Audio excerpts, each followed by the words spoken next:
chosen one, stop. Do not scroll past this. What I am about to tell you will hurt to hear, but it will heal you in ways that comfort never could. God is taking things from you, and you need to stop fighting to keep them. I know this is not the message you wanted. You came here hoping to hear about what is coming, about what is being added, about blessings being poured out and doors being opened. But tonight, heaven has a different word, a harder word.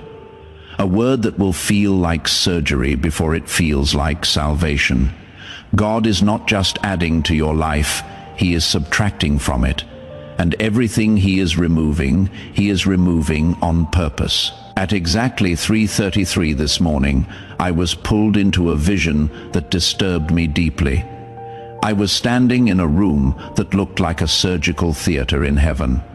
The walls were white and glowing. The instruments were not made of steel but of light. And on the operating table was a person whose face I could not see. Standing over them was God Himself, not as a king on a throne, as a surgeon in scrubs. His hands were steady. His focus was absolute. And He was cutting. I watched as He removed something from the person's chest. It looked beautiful. It looked valuable.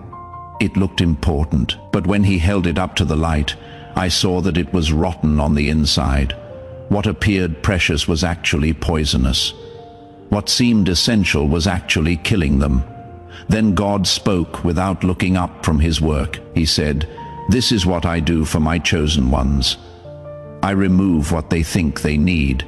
I subtract what they believe is blessing. I cut away what they have been fighting to keep, not because I am cruel, because I can see what they cannot. What looks like treasure to them looks like tumor to me. What feels like loss to them feels like liberation to me. They cry over what I am removing. They do not realize I am saving their life."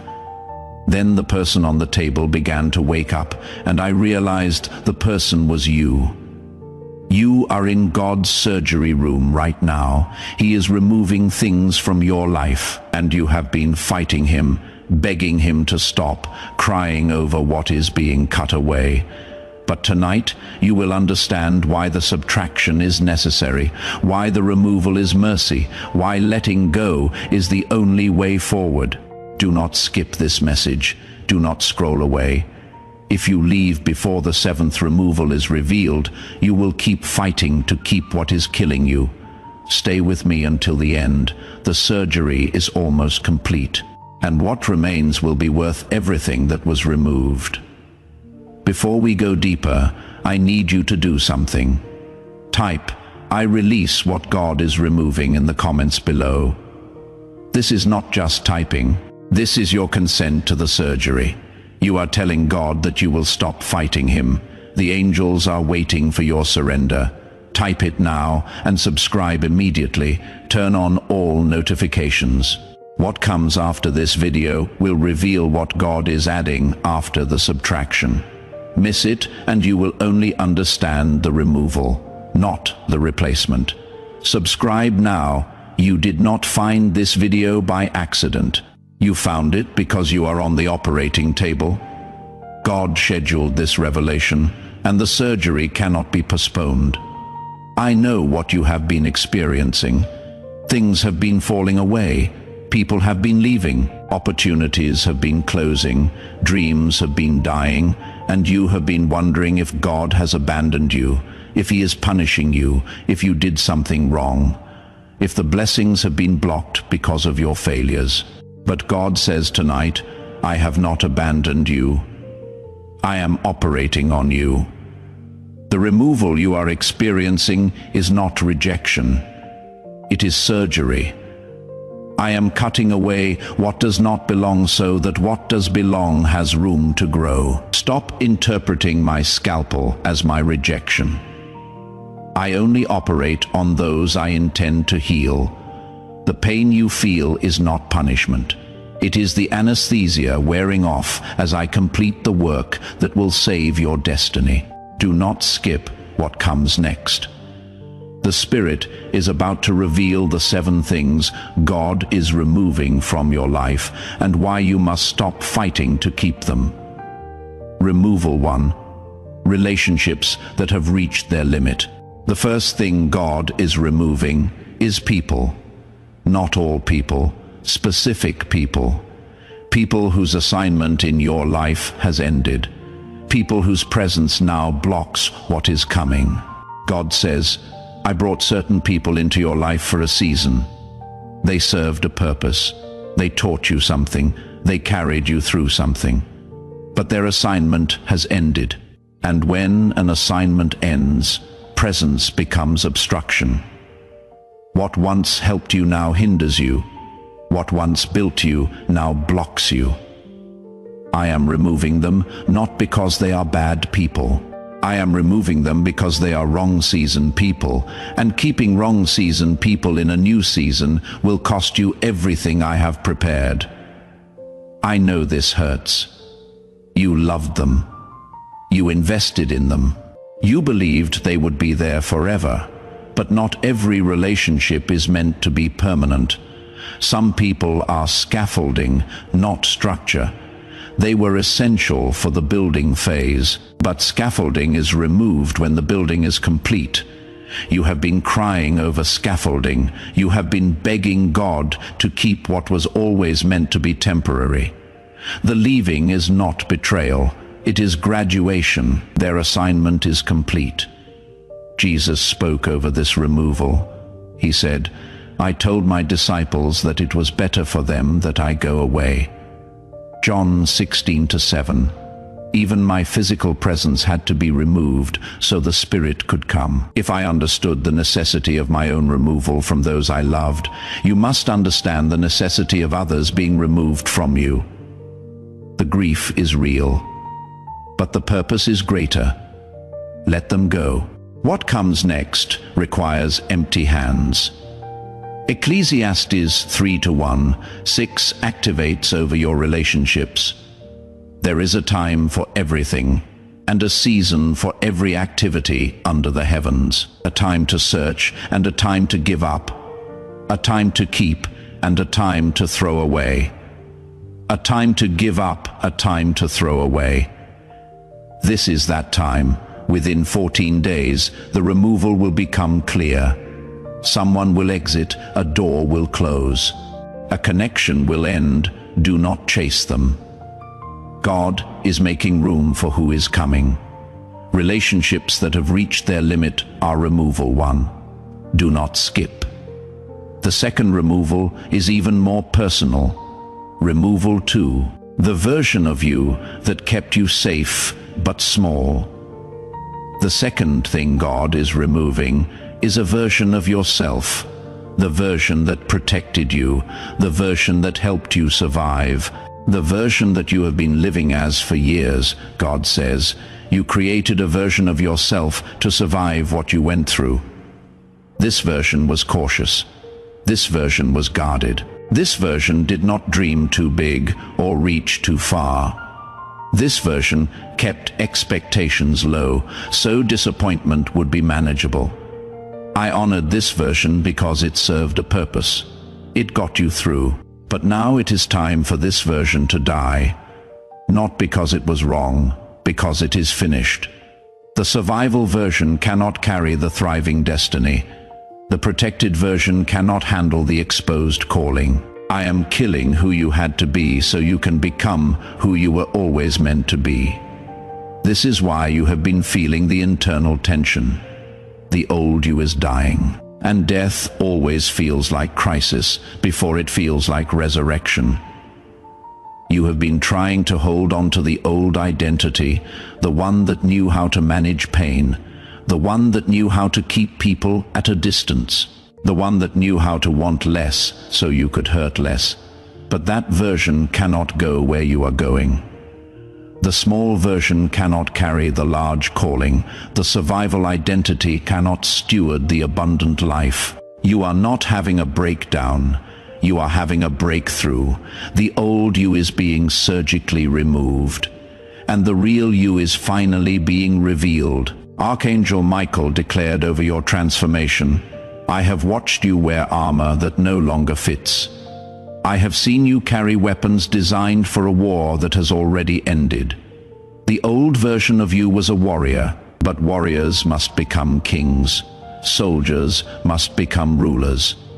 The identity that fought to survive must now die so the identity that was born to reign can emerge. Stop mourning the death of who you were. Start celebrating the birth of who you are becoming.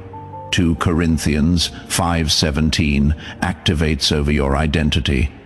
Therefore, if anyone is in Christ, the new creation has come. The old has gone. The new is here. The old has gone. Not going, gone. The new is here, not coming, here. Within 21 days, you will not recognize yourself. The way you think will change, the way you respond will shift. The old you is being removed, and the real you is finally being born. The old version of yourself is removal too. Hold on, do not leave. The third removal will shock you, removal 3. Dreams that were never yours to begin with. The third thing God is removing is certain dreams. Not all your dreams, specific dreams. Dreams you thought were from God but were actually from other sources. God says, not every dream in your heart was planted by me. Some were planted by parents who lived vicariously through you. Some were planted by culture that told you what success looks like. Some were planted by your own ego-seeking validation. Some were planted by wounds seeking healing through achievement. I am removing dreams that were never yours, not to leave you empty, to make room for the dreams I actually placed in you before you were born.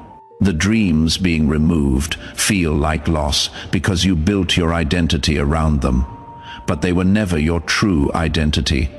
They were distractions dressed as destiny. This is devastating to hear. You invested years in certain dreams. You sacrificed relationships for them. You defined yourself by them.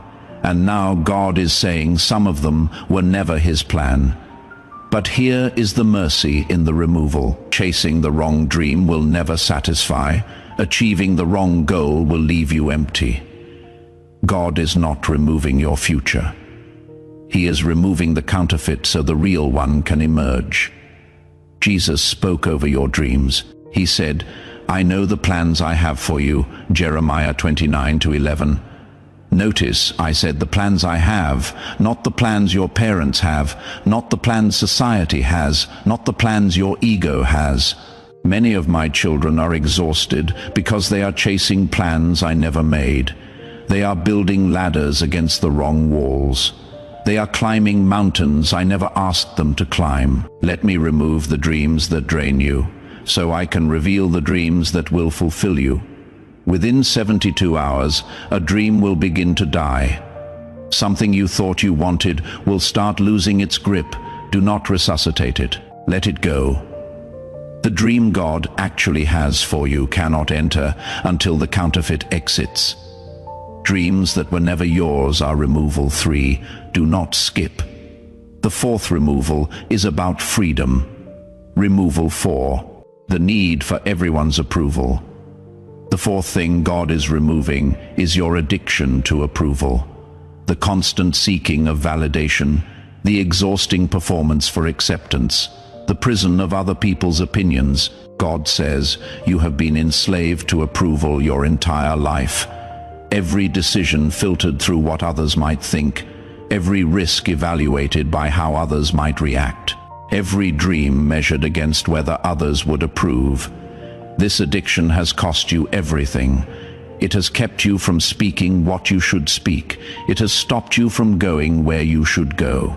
It has silenced the voice I placed in you. I am removing this need, not because approval is bad, but because your need for it has become your God. And I do not share my throne with the opinions of others. How much of your life has been lived for an audience? How many decisions were made to please people who are not even thinking about you? How many dreams were buried because someone might disapprove? The need for approval is one of the most expensive addictions. It costs you authenticity, it costs you calling, it costs you the very life you were created to live. God is removing this need. You will begin to care less what people think. You will start speaking even when it is unpopular. You will make decisions that confuse those who thought they knew you. This is not you becoming arrogant. This is you becoming free. Archangel Michael declared over your freedom. The approval of humans is a chain that looks like a necklace. It feels like honor, but it functions like bondage. I am watching God remove this chain from chosen ones all over the earth. When it falls off, they feel naked at first, exposed, vulnerable. But then they realize they can breathe, they can move, they can run.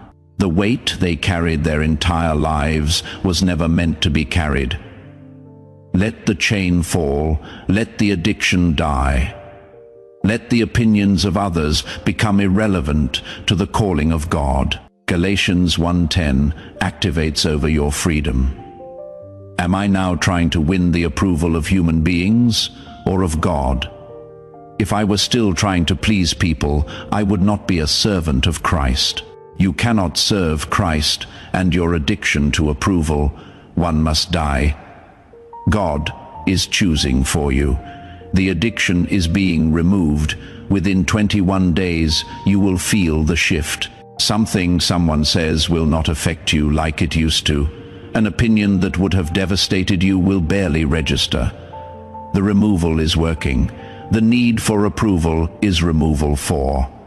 Stay until the end. The 5th removal is about your plans. Removal 5, the timeline you created instead of God's timeline. The 5th thing God is removing is your schedule, your projected timeline, your expected dates of delivery, your assumptions about when things should happen. God says, you have been tormented by a timeline you created yourself. You decided when you should be married, when you should be successful, when you should have achieved certain things, when you should have arrived. And every day that passes your timeline creates anguish. You feel behind, you feel late, you feel like a failure, but your timeline was never my timeline. I never agreed to your schedule. I never signed off on your projections. I am removing your timeline so you can finally live in mine. My timeline does not create anxiety. It creates peace, because in my timeline, you are exactly where you need to be. How much pain has your timeline caused you? The comparison to others who seem ahead, the anxiety about falling behind, the desperation that comes from self-imposed deadlines. Your timeline has been a torturer, not a guide. It has created suffering, not structure. It has produced pressure, not peace. God is removing it, not to leave you without direction, but to give you freedom from artificial urgency. Jesus spoke over your timeline. He said, "My time has not yet come." John 7:6, even I lived by the Father's timeline, not my own. I could have rushed the cross. I could have accelerated the ministry. I could have forced the timing. But I waited for the Father's schedule. Your destiny is not delayed. It is on time, on my time, and my time is always perfect. Stop grieving the death of your timeline. Start trusting the life of mine. Habakkuk 2-3 activates over your waiting, for the revelation awaits an appointed time. It speaks of the end and will not prove false. Though it linger, wait for it. It will certainly come and will not delay. It will not delay on God's timeline. Nothing is delayed. Everything is exactly on schedule. Your schedule was the problem. His schedule is the solution. Within 14 days, peace will replace anxiety about timing. The pressure you have been feeling will begin to lift. Your timeline is being removed. and his timeline is taking its place. The timeline you created is removal 5. Do not skip. The 6th removal is about your comfort. Removal 6. The comfort zone that became a prison. The 6th thing God is removing is your comfort zone. The safe place that was meant to be temporary. The resting place that became a hiding place. The comfort that turned into confinement. God says, I gave you seasons of comfort so you could heal and prepare. But some of you have turned comfort into a permanent residence. What was meant to be a hospital bed became a coffin. What was meant to be recovery became retirement. Your comfort zone is now your prison zone. The walls that protected you now imprison you. The safety that restored you now restricts you. I am dismantling your comfort zone, not because I am cruel, because I refuse to let you die in a place that was only meant to heal you. Be honest with yourself. Has your comfort become captivity? Has your safe place become a small place? Has your rest become hiding? The comfort zone served a purpose. After trauma, you needed safety. After battle, you needed rest. But the comfort zone was never meant to be permanent. It was a hospital, not a home. God is forcing your exit. He is dismantling the comfort zone, whether you are ready or not, because staying there any longer will cost you your destiny. Archangel Michael declared over your exit, some of the greatest assignments in history almost never happened because chosen ones refused to leave comfort. Moses was comfortable in Midian. Jonah was comfortable avoiding Nineveh. Elijah was comfortable in the cave, but God disrupted every one of them. Comfort was killing their calling. Safety was strangling their significance. The same is happening to you. The disruption you are experiencing is not attack.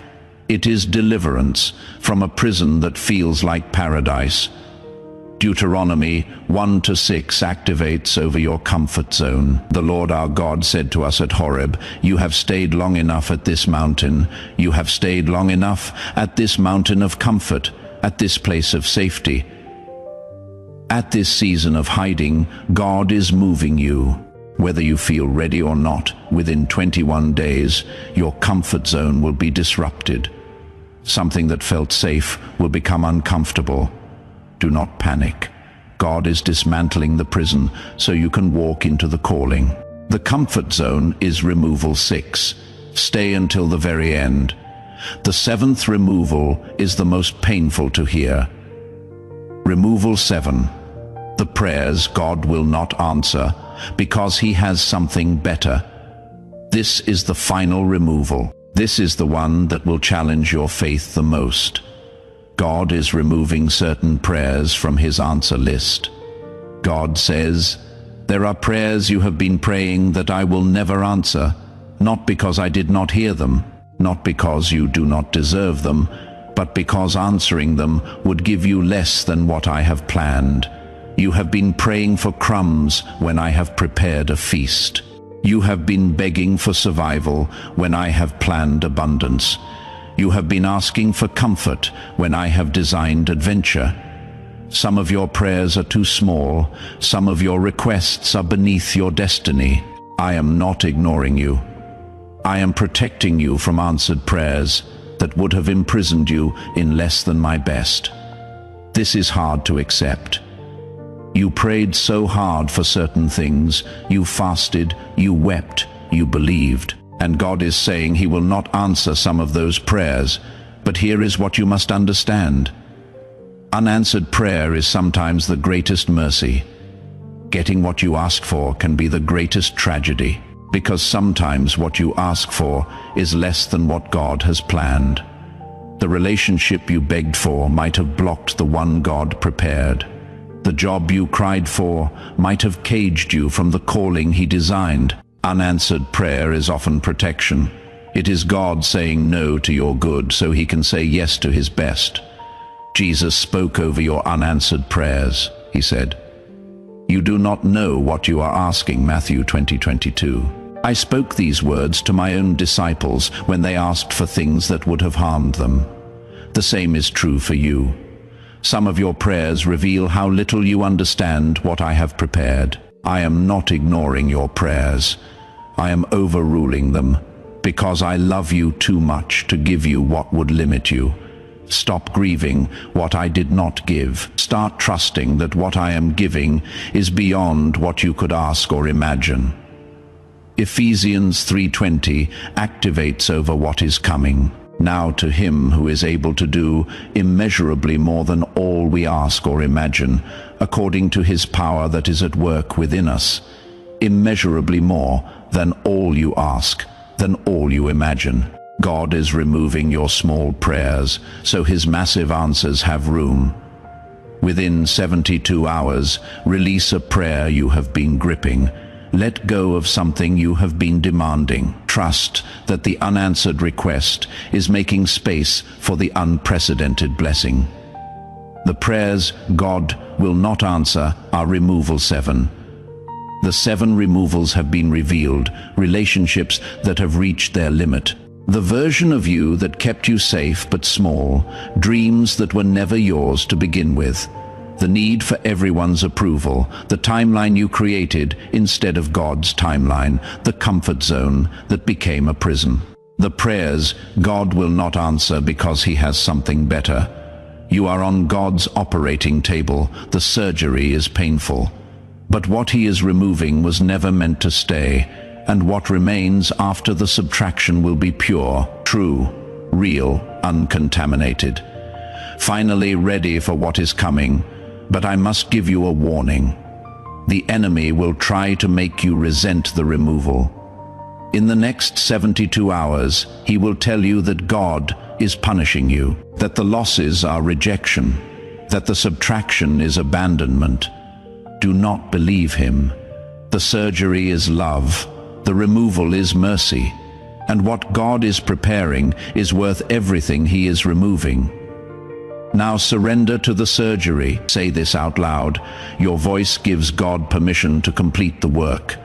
Almighty surgeon, the one who removes what does not belong. I surrender to your operating table tonight. I release the relationships that have reached their limit. I let go of the version of me that kept me safe but small. I surrender the dreams that were never mine to begin with. I break free from the need for everyone's approval. I abandon the timeline I created in favor of yours. I walk out of the comfort zone that became my prison. I release the prayers you will not answer because you have something better. I will stop fighting the removal. I will stop grieving the subtraction. I will trust that what you are taking away is making room for what you are bringing in. Cut away what does not belong.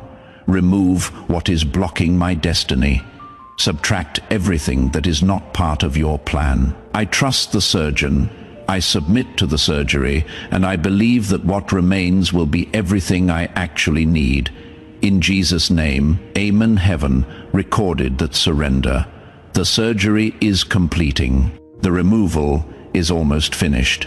And what remains will be worth everything that was removed. Now complete the surrender. First, like this video. This is not about numbers. This is about agreement. When you press that button, you are confirming you surrender to the removal. Do it now. Second, subscribe and turn on notifications. Miss it, and you will only know the removal, not the replacement. Subscribe now. Third, share this video with someone fighting to keep what God is removing. They need to know the surgery is love, not punishment. Send this to them. Fourth, type "I release what God is removing" in the comments. Let other chosen ones see they are not alone. Let the removal complete without your resistance. Type it now, chosen one. You came to this video grieving what is being taken. You are leaving understanding why it must go. The subtraction is not loss. It is liberation. The removal is not rejection. It is preparation. The surgery is not punishment. It is love. Let God finish what he started. Stop fighting the removal. Trust the surgeon. What he is preparing to add will make you forget what he subtracted. The best is not behind you. It is on the other side of the removal. Amen.